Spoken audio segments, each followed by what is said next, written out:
یکی از طولانی ترین پیاده روی‌هامو داشتم تا آدم چیزی رو از دست نده قطعا نمیتونه قدرشو بدونه و این چیزیه که تو کل این سفر تو ذهن من میچرخید.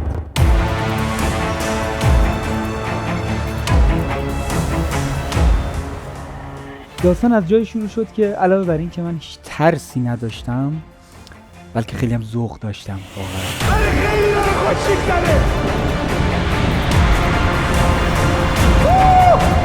هر چیزی که واسه سفرم بهش احتیاج داشتم و جمع کردم و توی ذهنم واسم مثل یه اردو دوران مدرسه بود.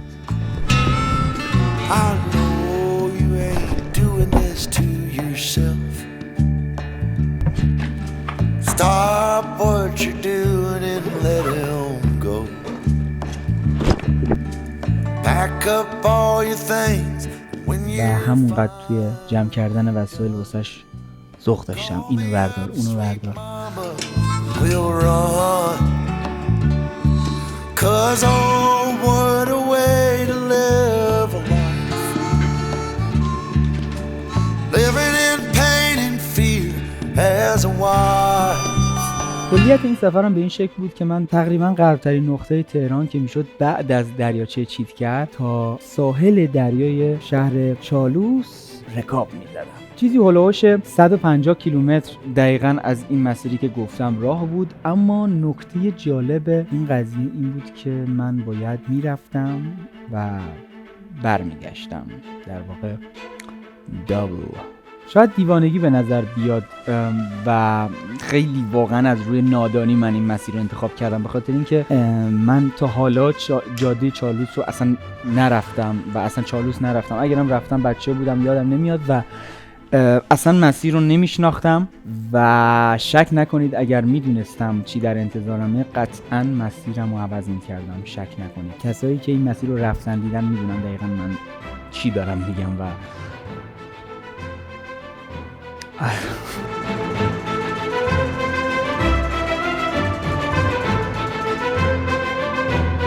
اما از دقیقاً همون شروع سفرم و ورودم به اولین خیابونی که هنوز اصلا هم سر کوچمونه طعم یک سربالایی تیز و نفسگیر رو چشیدم. این از شروع سفره، اولین سربالایی فاکینگ شت. باید با سبکترین دنده برم، سبکترین دنده. آی پام. البته توی تمام این جاده هایی که به این صورت بود هیچ راهی جز پیاده شدن از دوچرخه و پیاده رفتن نداشتم. خب خیلی واسم سبکتر بود ولی از طرفی خیلی هم کند و البته خیلی هم طول نکشید که ضدش هم تجربه کردم. سرپایینی هایی که حس میکنی سوار موتور.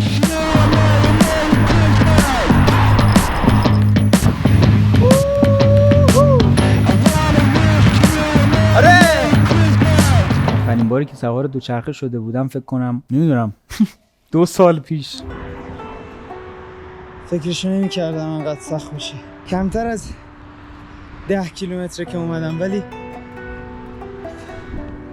پاهامو احساس نمی کنم. میخوام برگردم. حتی جمله من غلط کردم و آقا من اصلا میخوام برگردم و این جمله رو من بارها هم به خودم تو ذهنم هم به دوربین میگفتم.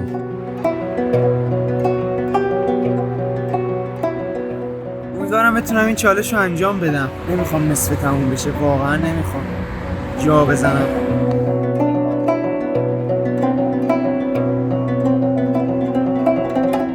حالا میدونید جالب اینجاست که هنوز از شهر نرفتم بیرون. من هنوز تو تهران بودم، یعنی هنوز اتوبان خرازی تموم نشده بود که بخوام برم وارد جاده چالوس بشم و وضعیتم تو این نقطه از مسیر این بود.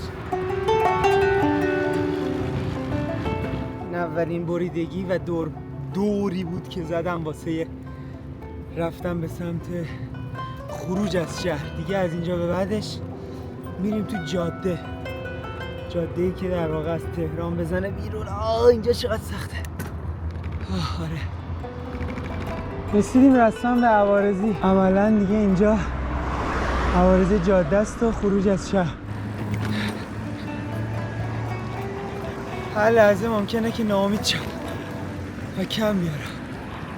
بریم از اینجا رد شیم. ببینم میتونم. خسته نباشی. حالا تازه فهمیدم داستان چی به چیه. رد شدیم. چقدر اینجا خوشگله.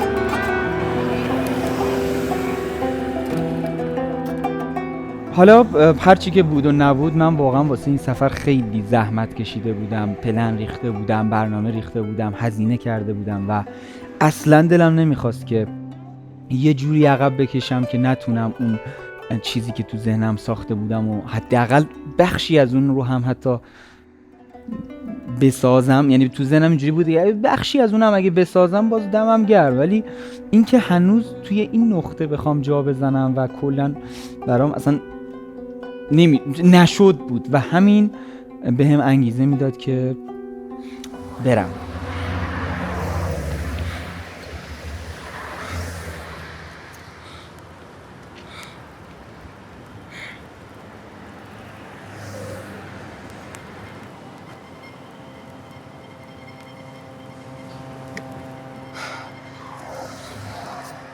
در بالایی‌ها واقعا افتضاح بود و اون گرمایی هم که داشت سر ظهری میزد پس کلم، اصلا گرما زده شده بودم، حالم داشت بد میشد و اوضاع اصلا خوب نبود.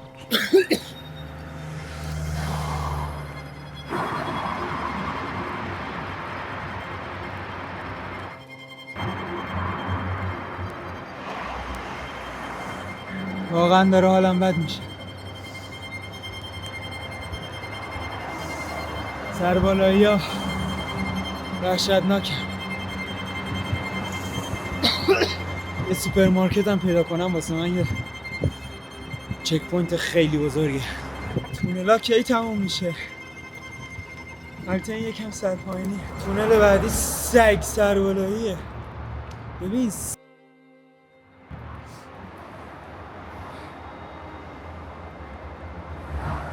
مجبورم دیگه پیاده برم. واقعا پاهم جون پدال زدن ندارم.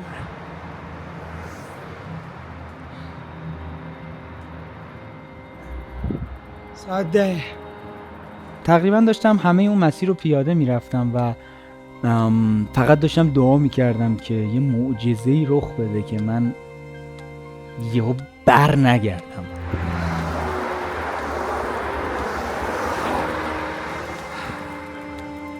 باید به یه جای سروایو برسم وگرنه هلاک میشم. آبم داره تموم میشه و البته که این آب لیموه.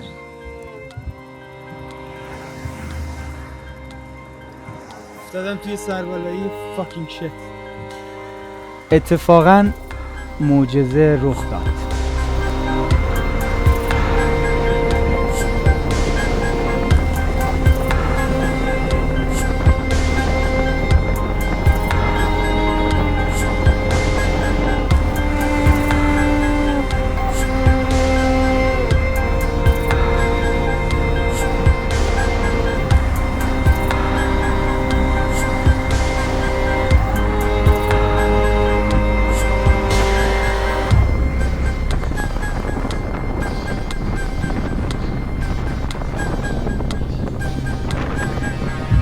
بین دو تا پلی که داشتم میرفتم یک پژو 405 نقره‌ای بود که اتفاقا 2 نفر دیگه هم سوارش بودن.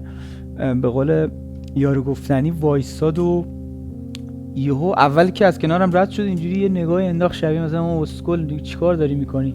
رفت جلوتر دنده عقب گرفت اومد گفت که چیکار چرا داری پیاده میری دو چرخه چیکار میکنی اینجا؟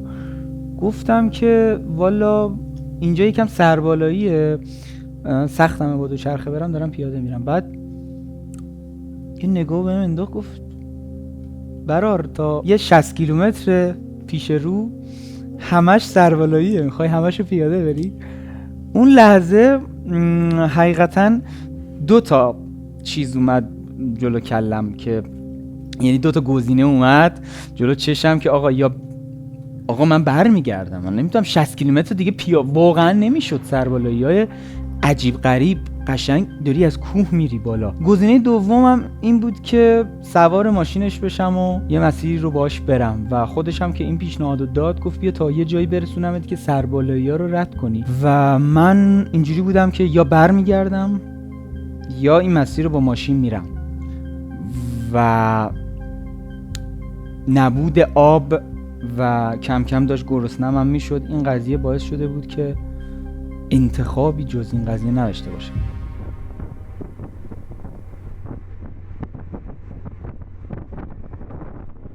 جلوتر که رفتیم به این نتیجه رسیدم که اگه خودم با دوچرخه میرفتم خیلی سریعتر میرسیدم. راستشو بخواید ترافیک عجیب بود و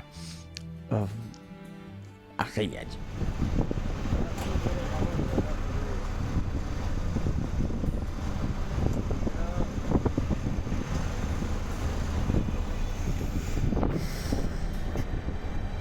و البته اینم بگم، من سوار ماشین که شدم اون موقع بود که فهمیدم که واو تا کجا خبری از مغازه و آب و غذا نیست و اگه با دوچرخه می اومدم 100% یه اتفاقی برام می افتاد، چون نه راه پیش داشتم نه پس. البته راه پیش داشتم از این بابت که خب اون سربالاییایی که اومده بودم واسم سرپایینی بود، میتونستم حالا یه جوری برگردم و سریع خودمو به شهر دوباره برسونم، ولی واقعا برای رفتن هیچ انتخاب دیگه ای نداشتم.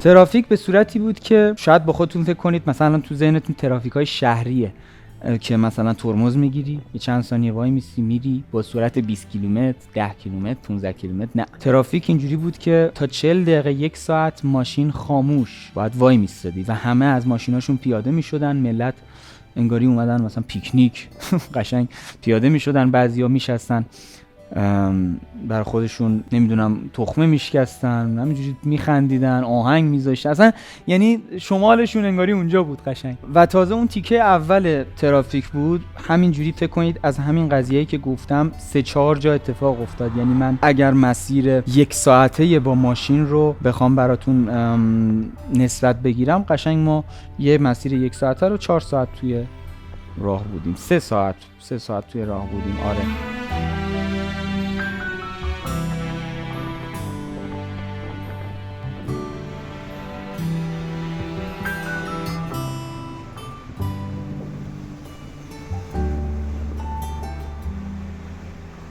رسیدیم به جایی که تونستم خودم رو شارژ کنم از لحاظ آب و غذا و یه سری موارد این شکلی که بتونم انرژی رفتن دوباره رو داشته باشم و یه سری سربالایی‌های خیلی عجیب غریب که امکان نداشت من اونا رو رد کنم رو به کمک ماشین رد کردیم. سربالایی‌های این شکلی از روی کوه، یعنی فکر کنید از سرسره، قشنگ سرسره. God damn bro. الان هوا بهتره تا موقعی که ما شروع کردیم و البته توی هوایی که تو تهران بودیم. البته این هم اگه در نظر بگیریم هوای تهران خیلی گرم بود، ولی اینجا واقعا هواش خوبه. بنده رو سنگین میکنیم، سرپایینیه، وای دارم یخ میزنم آجی.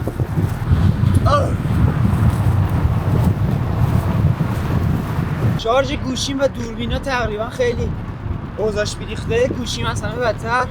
البته باگ نیست، میتونم اوکیش کنم. شارژر و آداپتور پاور بانک اینا دارم، منتها میخوام برسم. چیزی که براش برنامه‌ریزی کرده بودم واسه دوربینا، گوشیم و حالا هر وسیله‌ای که نیاز به شارژ داشت به خاطر نبود قطعاً پریز برق و همینطوری که بتونم سیار هر جا نیاز داشتم شارژ کنم، خب یک پاور بانک 80000 میلی آمپریه تقریبا میتونه یه 4 روزی کاملا منو بی نیاز از پریز برق بکنه و خب این چیزی بود که اگه نبود همچین سفری فیلم برداریش غیر ممکن میشه. مطمئن نیستم صدا خیلی خوب بیفته یا نه. اینجا مردم اینجور عجیب نگاه میکنن، واقعا هم عجیبه.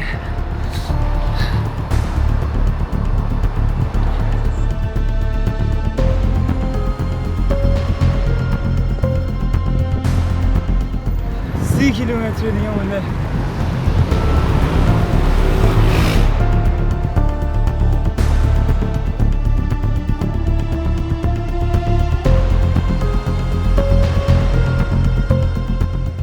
طول مسیر زیاد وای میستادم، بعضی جا استراحت میکردم و گاهن خب نیاز بود همونطوری که گفتم آمادگی بدنی نداشتم که بتونم به کوب رکاب بزنم، مگر اینکه سرپاینی خالص باشه که اصلا رکاب می‌کنم. چون لابلای کوها و اینا هم قرار گرفته بودیم، هوا خنک شده بود و من اصلا فکرشو نمی‌کردم تو دل تابستون همچین هوایی رو تجربه بکنم.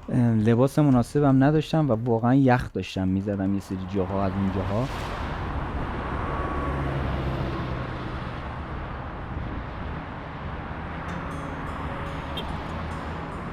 خلاصه مسیر پیش میرفت، اما به نقطه‌ای رسیده بودم که بیشتر لذت بود. منظره، اون زیبایی مسیر واقعا داشت کیف میداد. هوا هم تقریبا داشت متعادل تر میشد، به جلو میرفتم، هرچی بیشتر به جلو میرفتم سرمایه کمتر داشت میشد و اصلا عشق، یعنی بهترین تیکه مسیر رفتنم همین تیکه. I see marvels, I see titans, and some troubles that everybody has to face, that no one really can erase, and they hide away from it.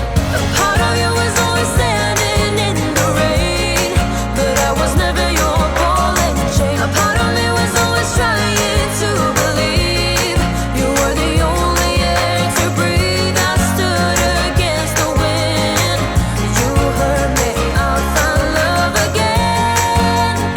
Even as a friend, everything must stand. شما فقط اینجا رو ببینید.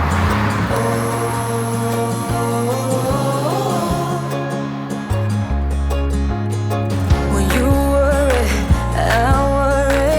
It's no hurry, 'cause we got all the time we need. If we're in love, then we'll succeed. I heard laughter, I heard music. همه چی داشت خوب پیش میرفت تا سورپرایز مادر فادر.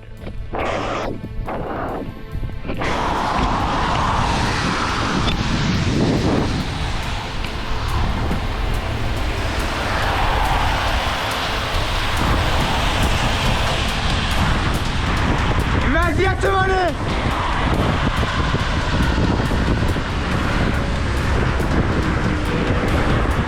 با اینکه سر تا با خیسم، ولی خیلی داره خوش میگذره.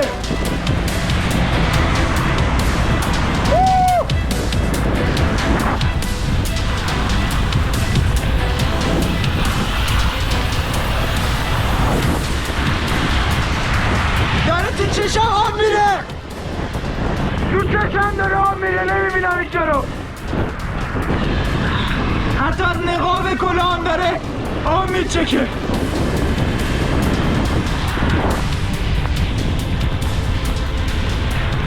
فکرشو نمیکردم تو تابستون بیام همچین بارونی ببینم. سنگ گرمای تهران. واقعا فکر نمیکردم بارونم ببینم. خیس آب شدم باشه. رسیدیم به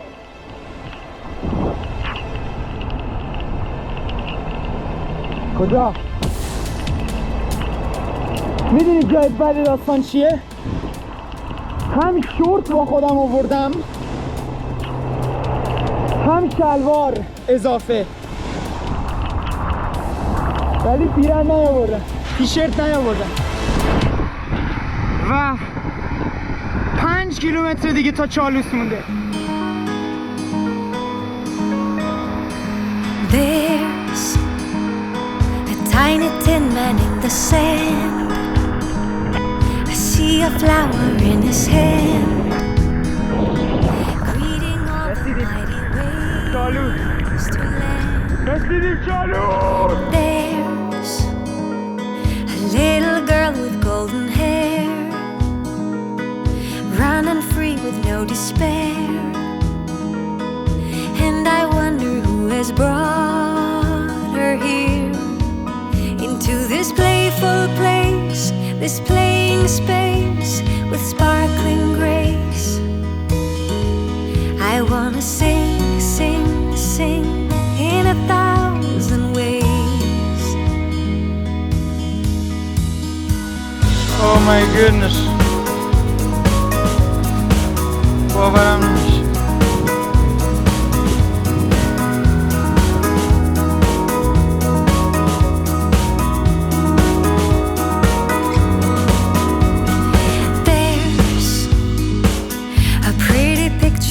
the sky. Cloudy dolphins floating by.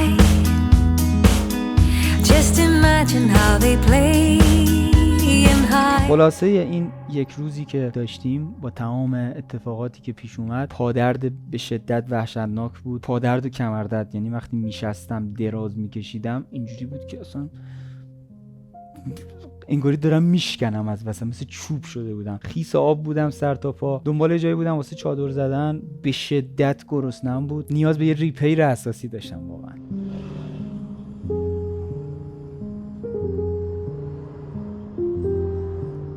اینم از بالشم.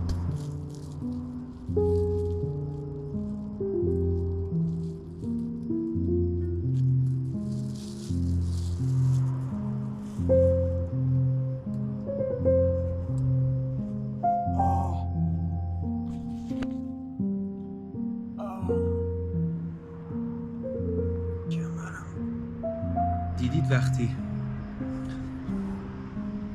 بعد یه سری کار خیلی سنگین به کمرتون، پاهاتون، کلا بدنتون میاد دراز میکشید، چقدر درد باحالیه.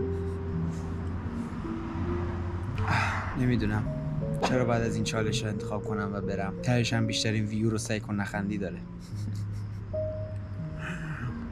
ولی من اینجا باید 2 روز خودم رو جر بدم تا یه ویدیو بگیرم.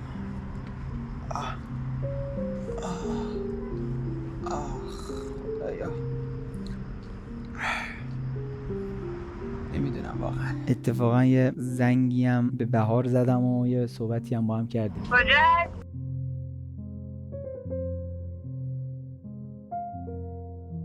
یه 20 قدم اونورترم دریاه. چه خوب. آره. خب پس خوش می‌گذره بهتون. خیلی آره عالیه. چجوری بود که تجربه اوکی بود؟ خسته شدی؟ چی بگم؟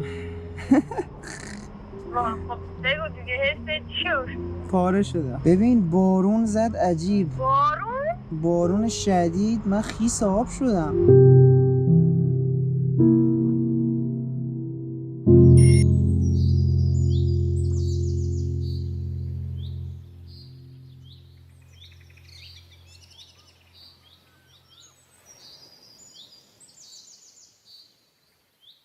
چقدر حال داد جای شما خالی واقعا.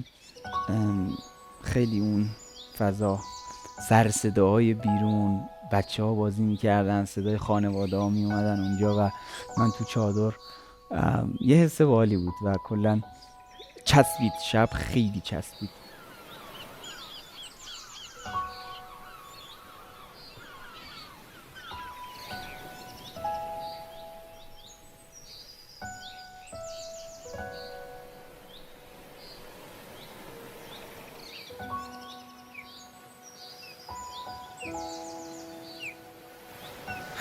خیلی تشنمه. وسایلمو کامل جمع کنم و برم یه آبی چیزی بگیرم و همه چیم خالیه، قمقمم و عملا خوراکی هیچی ندارم. برم یه چرت و پرتی خرت و پرتی یکم چیز میز بگیرم تو مسیر داشته باشم. خلاص همه چی طبق برنامه پیش رفت. ساندویچی که مونده بود و به عنوان صبحونه خوردم. یه کافه هم رفتم، یه آب طالبی هم زدم به بدن و کلا یکم ریپیر کردیم خودمون رو. دوباره سر صبحی و مسیر رو گرفتیم از سر به سمت یا الله. ساعت دقیقاً 8:50 است. رفتم یه آب طالبی مشتی زدم و بانکه آبم هم پر کردم. خلاصه مسیر رو رفتم و دوباره جلوترم تو خود شهرم یه سوپری رفتم، دوباره همه چیمو پر کردم، یه آمیوه‌ای کلا یه چیزی زدیم و بر بدن و دیگه قشنگ می‌خواستم با انرژی شروع کنم که دیگه یه بخش زیادی رو بدون وایستادن رکاب بزنم و دیگه برم. دیگه داشتم میرفتم، یه سری سربالایای اذیت کنم بود تو مسیر رو رد کردیم و رفتیم که اونجا بود که روزمون خیلی خوب شروع شد.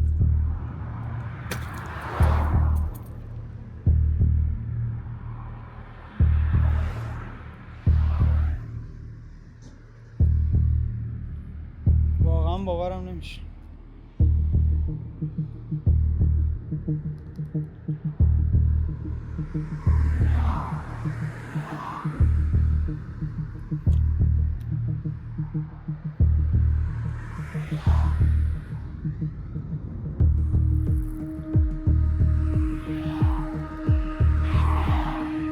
زنجیر پاره شد.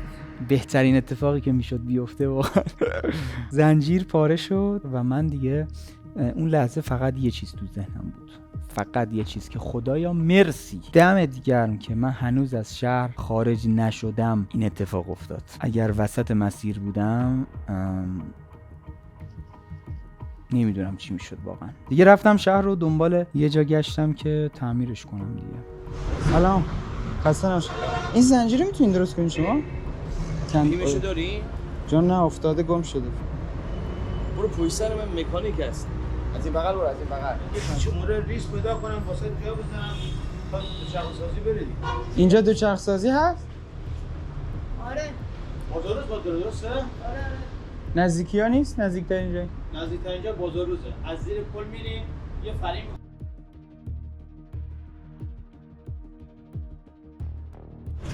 از این ور دیگه درسته؟ اینو از بغلش رد میشی پایین چند تا میدونه میری لب رودخونه دومین کوچه. دست خدا رو شکر از مسیری که میخواستم برم تا همون بازاری که بهم گفته بودن، من خودم تو مپم زدم که مطمئنشم درست میرم. تقریبا 16 دقیقه پیاده راه بود و من با دوچرخه سرپاینی هم بود. خدا رو شکر اون تیکه از مسیر رو دوچرخه میشستم، با پاهام اینجوری رو زمین میکشیدم میرفتم. مسیر 16 دقیقه‌ای رو توی تقریبا مثلا 10 دقیقه حالا رفتم. مثلا زودتر تونستم اون سراشیبی‌ها رو مثل چیز برم. آره دیگه.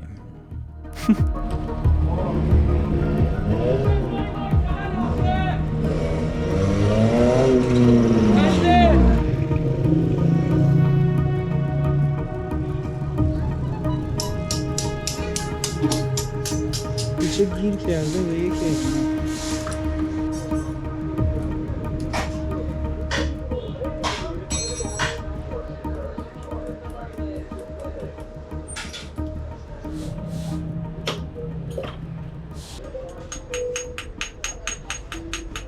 دوچرخه رو درست کردیم و به امید خدا به سمت تهران. کاش به یارو میگفتم دنده هاشم یه بار دیگه تنظیم کنه. یادم رفت دنده های، البته دنده هاش مشکل نداره که جا نیفته، ولی خیلی صداهای بد میده. میترسم دوباره تو راه مشکل بخورم.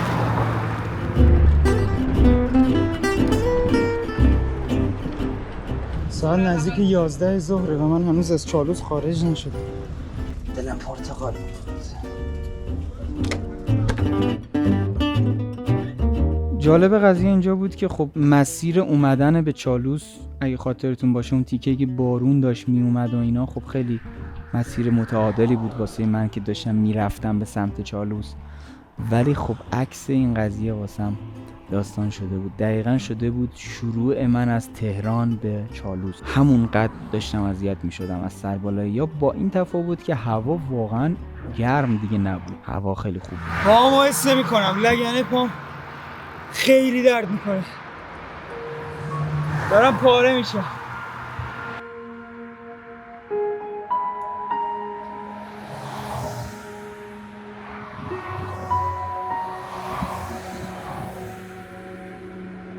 خلاص هر جوری که بود، چه پیاده چه سواره چه هر چی که بود، نمه اون مسیرها رو رفتم و رسیدم به یه آبادی که ناهارم همونجا دیگه میخواستم بخورم. دیگه ظهر شده بود، تقریبا ساعت‌های 1-2 شده بود. اون زنجیر و این داستانا خیلی وقتم از بین برد. فلا کباب کوبیده زان هی گابو صداره. خلاصه بعد ناهار دوباره حرکت کردم به سمت جلو و تو طول مسیر فقط زیبایی دیدم، واقعا فقط زیبایی دیدم. حتی از مسیری که اومدم به سمت چالوس هم بیشتر بهم حال داد این منظره و اینا. از سمت اومدن به چالوس خیلی اون منظره ها رو نتونستم درک کنم و حس کنم، به خاطر اینکه یا گاهن یه بخشیشو با ماشین بودم یا یه بخش زیادیش رو هم انقدر حالم بد بود و داشتم مثل سگ سربالایی و رکاب، اصلا خستگی و اینا اینجوری بود که هیچی حس نمی‌کردم، ولی از سر برگشت خیلی لذت بیشتری بود. اما ناگفته نماند که بین این همه لذت و این همه عشق و حال وسطاش یه جاهایی بد میزد پسی کردم. اصلا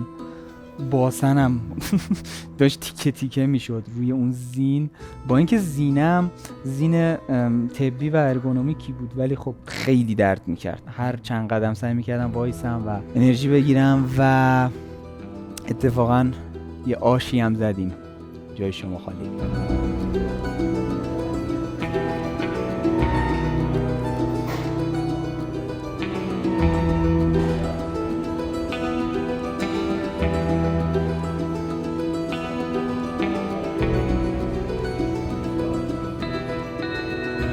بعد از اینکه آش رو زدم بهترین مسیر پیش روم بود، بهترین مسیر تا مدت ها، یعنی سرپایینی مطلق، سرپایینی که بهتون بگم من دستم فقط رو ترمز بود، اینقدر سرعتم زیاد میشد، حتی تا 50 کیلومتر بر ساعت میرفت، 40 کیلومتر بر ساعت میرفت.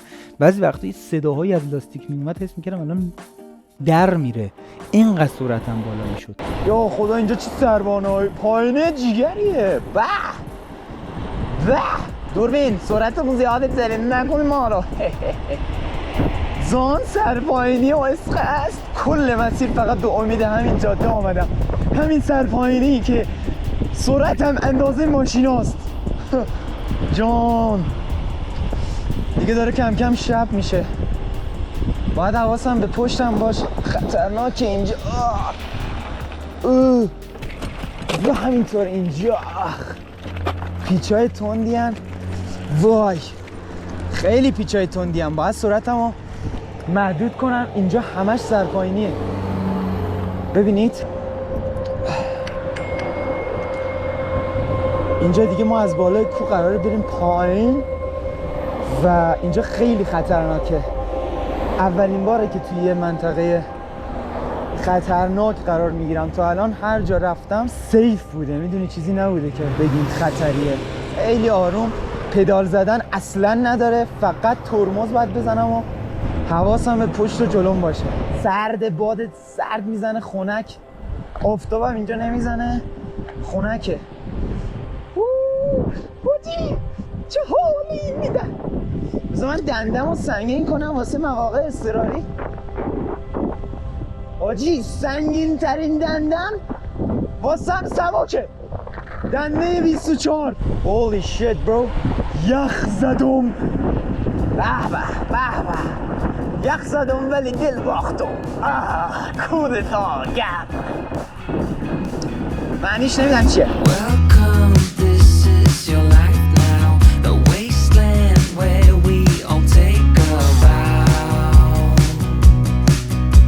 یه چیزی احساس کردم کیفم تکون خورد داره میره. ترسیدم حاجی، چرا یه آژیر زد اولاق.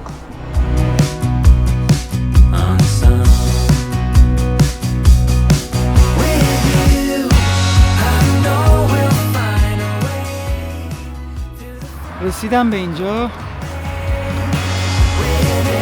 یه بخشی از مسیر رو هم که دقیقاً بعد از اون سرپایینی‌های خیلی لذت بخش، البته تقریبا بعد اون دیگه مسیر نه خیلی بد بود نه خوب بود، یه چیز متعادل بود که دیگه سختی‌های خودشو داشت، خوبی‌های خودشو داشت. کلی ترافیک بود اون سمت که میرفتن به چالوس. اوه بچه‌ها اینجا رو جاده رو بستن، ترافیک عجیبی اینجا.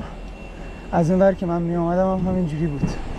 هولی شت، هنوز انقدر آدم میرن شمال، پشما.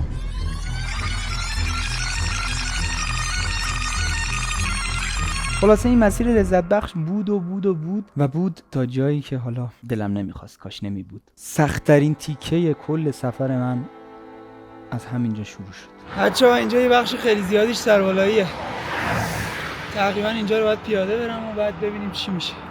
ما حس نمی‌کنم اما باید برسم. اگه بخوام همش چوسه برم ساعت از 10 هم میگذره، ولی گشنم شده، آبم هم تموم شده، دیگه آب نداره.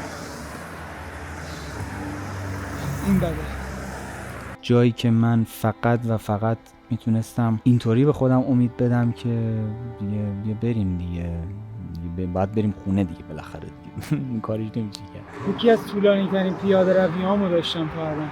هنوز به یه جایی نرسیدم که مسیر کمکم کنه. لگن و پاهام داره از درد وسوسم میکنه. آخه آب ندارم آجی، وگرنه واقعا اینجا میموندم. شده 1 ساعت میموندم استراحت مفصل. آب ندارم. الان خیلی تشنم نیست، ولی یه نمه داره دهنم خوش میشه و حقیقتا فکر کنم تا نیم ساعت دیگه اینجوری پیش بره واقعا زجه بزنم واسه آب. اصلا گور بابای خستگی. آب you know water. طولانی ترین مسیری که تو کل سفرم پیاده رفتم رو تجربه کردم. یه سری سربالایی‌های خیلی پی در پی. البته اگه از اون مسیر با ماشین نمیرفتم قطعا تجربه بیشتری از این داشتم، ولی خب این مسیر انقدر سربالایی بود که من دیگه آخراش حتی پیادم قشنگ انگاری دارم با دوچرخه از کوه میرم بالا. قشنگ 2 ساعت من پیاده روی 2-3 ساعت پیاده روی داشتم. دلم واقعا یه حموم میخواد. همه چی میخوام. وای اینجاست که میگن تازه قدر اون پدال گازی که زیر پاته رو میفهمی. اوضاع خیلی بریخته. تقریبا فکر کنم رسیدم به جایی که یه نمه شیب داره شروع میشه. نمیدونم چه جوری، اصلا نمیدونم. دارم پاره میشم. میدونی پسر؟ پاره. پای راستم عجیب درد میکنه. تو رو خدا سرپایینی باش. مسیر از دور یه جوری انگاری سرپایینیه، ولی وقتی میرسی میبینی سرابی بیش نیست. همچنان سربالایی ادامه داره. وای تونل نه، تونل نه. بعد از تمام اون پیاده روی‌ها و اون مسیر سربالایی رسیدم به یه تونلی که سربالایی نبود سرپایینی هم نبود، فقط به من اجازه میداد که سوار دوچرخه شم. یعنی پیاده روی دیگه مثلا میتونستم یه مرحله برم بالاتر. صدای اون تونل تا مدت‌ها تو مغزم هنوز مونده.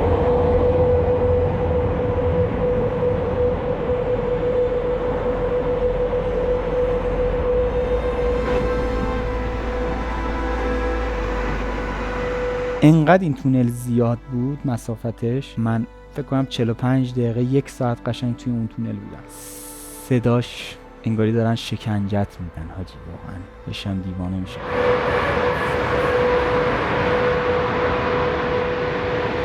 فقط آب میخواستم، غذا میخواستم، یعنی داشتم قشنگ هلاک میشدم. نمیتونم داد بزنم، خستم، سرم گیج میره. وای فقط تا یه سوپرمارکت منو برسون. جان چقدر سرده. عملا واقعا میگم دیدین شبیه این کسایی که تو فیلم ها گاهن هستن دارن یه جا تلف میشن، قشنگ مثلا از نبود آب و غذا دارن میمیرن. قشنگ یه همچین حسی داشتم که یه روزنه‌ای باشد بازم. فکر کنم اونجا سوپرمارکته آجی، فکر کنم اونجا سوپرمارکته. آره پمپ بنزینه. آره یس. چرا اینجا اینقدر سرده؟ رفتم خرید و حسابی واسه خودم جینگولک خریدم. شکلات و پاستیل و یه سری چیزا گرفتم حالت انرژیزا مثل بادوم و یه سری این شکلاتای حالت تلفیقی که کلی چیز میز داره، خیلی انرژیزا، و یه ساندویچ و خلاصه گرفتم. اونجا نشستم تو جاده خوردم و وای که چقدر حال داد.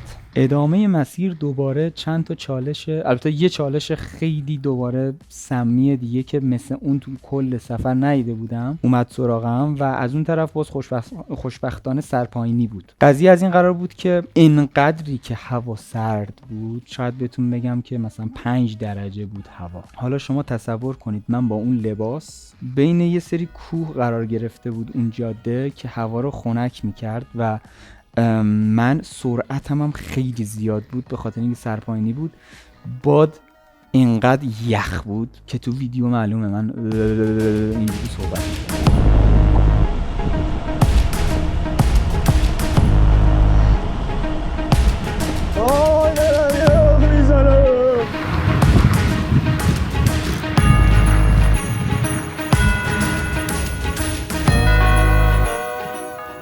لحظه رسیدن به پلیس راه چقدر جذاب بود واقعا. یعنی دقیقا پلیس راه عوارضی، در واقع عوارضی بود که میگفت که تو دیگه وارد شهر شدی. عملا وارد تهران شدم. باورش برام غیر ممکنه.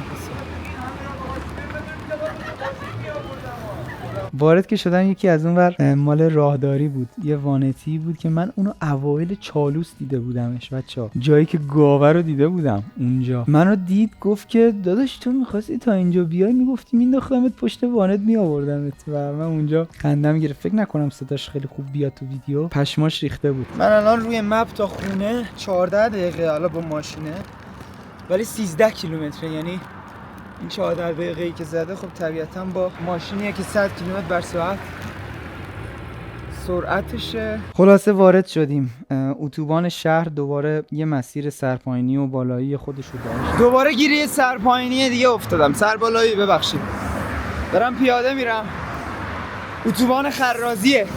اوایلش که خوب بود ولی بعد باز یکم سربالایی شد. پیاده رفتم یه مسیری رو دوباره، ولی رسیدم دیگه. برام مهم نبود، تو تهران بودم میدونی.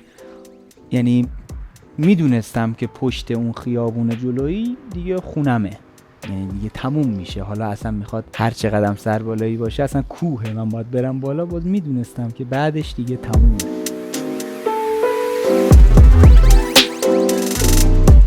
خسته از راه و خوشحال از موفق شدن تو این مسیر با تمام پستی بلندیاش نشسته بودم و به ماشینا خیره شده بودم. یه جمله بود که اول ویدیو گفتم، دقیقاً الان میتونید درکش کنید. آدم چیزی رو که داره و قدرشو نمیدونه، زمانی اونو خوب با پوست و استخون میفهمه که از دستش بده. حالا جالب اینجا بود که من هر ماشینی که از جلوم تو طول کل سفر رد میشد حسادت میکردم به اون پایی که رو پدال گازه و میگفتم قدر اون پدال گازی که اینجوری فشار میدی و ماشین غرق میره و واقعا باید دونست. و جدا از اون بعضی وقتا من تو ماشین پامی خورده درد میگیره از اون گاز و ترمز. و از بعد این سفر اینجوری هم که هر وقت ذره پام بخواد از این قضیه ناراحت بشه، خودش تکلیف خودشو میدونه. فکر نمیکردم این سفر انقدر واسم چالش باشه و از روی جهالت و نادانی هم این مسیر رو انتخاب کردم. و قطعا اگر میخواستم همشو بلا استثنا با دوچرخه برم، بیشتر از 4-5 روز توی مسیر بودم بلا استثنا، قطعا به یقینا. و اگر میرفتم تازه که مطمئنم برمیگشتم، شک ندارم. تجربه فوق‌العاده‌ای بود و با تمام سختیاش وقتی رسیدم تو خونه حس کردم یه آدم موفقم. میدونی حس موفقیت و این خیلی شیرینه. امیدوارم لذت برده باشید از این داستان، این سفر، این چالش، این ماجراجویی. منتظر کلی ویدیو خفن باشید.